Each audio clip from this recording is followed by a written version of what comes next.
Welcome. My name is Emily Jazeski, and I am a third-year medical student at the University of Nebraska Medical Center. My name's Abby. I'm one of Emily's classmates, so I'm also a third-year med student. And our presentation today is about what telemedicine is and how we can use it. So what exactly is telemedicine? It's kind of a big, new, confusing thing that we're seeing around.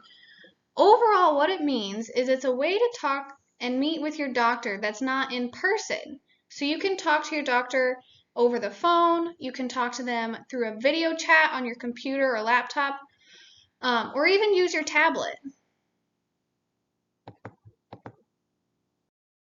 Now, one of the great things about telemedicine is that you can make a doctor's appointment and receive health care for almost any complaint you can think of. You can use it for sore throats, for feeling blue, down, or depressed, for your annual prescription renewals, for physicals sometimes, for allergies, earaches, and sinus infections.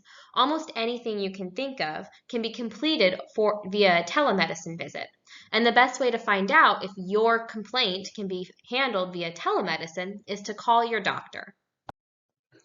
So what type of doctors and providers can you see with telehealth?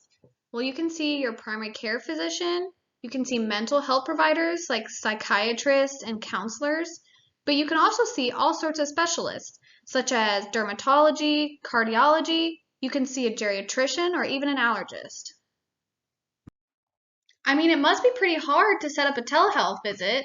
You'd be surprised though that it's really simple. All you have to do is call your office, call the doctor's office, ask them some questions about your complaints, and they'll send you all the information you need to get it set up. It's basically scheduling like any other doctor appointment. So if you have a complaint and you plan to see your doctor via telemedicine, there are a number of ways to prepare. And the number one thing you must do first is to ask yourself what devices you have available to you. Telemedicine is compatible with almost all computers and laptops, with smartphones, and even landline or cell phones. So if you have a computer or a laptop and that device has a camera, a lot of doctors will complete telehealth visits via Zoom, which is an online platform that allows for video conferences. However, if you don't have a computer or a laptop with a camera, you can also use a cell phone or a landline. If you have a smartphone, you can even download Zoom or other apps to talk with your doctor using your video conferencing just like a laptop. Now, even if you don't have a laptop or a smartphone, but say you have a tablet, such as an iPad, you can often use that for telemedicine as well. Usually using an iPad, they will use Zoom, and so you would just need to download that application to your device. And guess what? Even if you have a plain old dumb phone or even a landline, you can call and set up a telehealth appointment for using those devices too. So we have mentioned Zoom quite frequently through this presentation, and Zoom is an application that is available for download for free for your common devices, such as laptops, tablets, and smartphones. And Zoom allows you to talk face-to-face with your doctor via a video chat. But it's important to recognize that while Zoom is used by a number of hospitals and physicians, it is not the only application available. There are several others, but our focus today will be on the use of Zoom. So does telemedicine cost any extra money? The answer is, well, telemedicine does cost money. It costs the same amount as your normal doctor's visits do.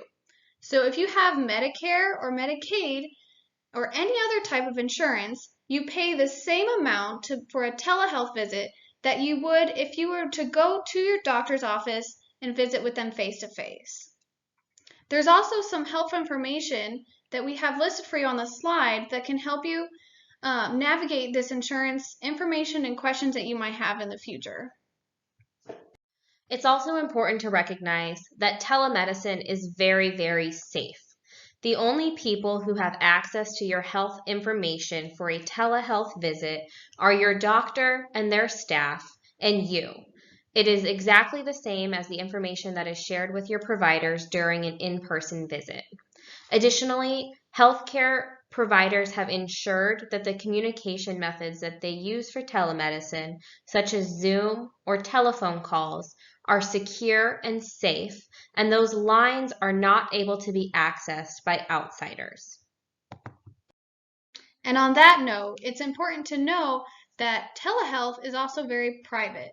Telehealth is covered under HIPAA, which is a law that keeps your health information secure and private. Thank you for listening to our presentation. I know that we covered a lot of information today.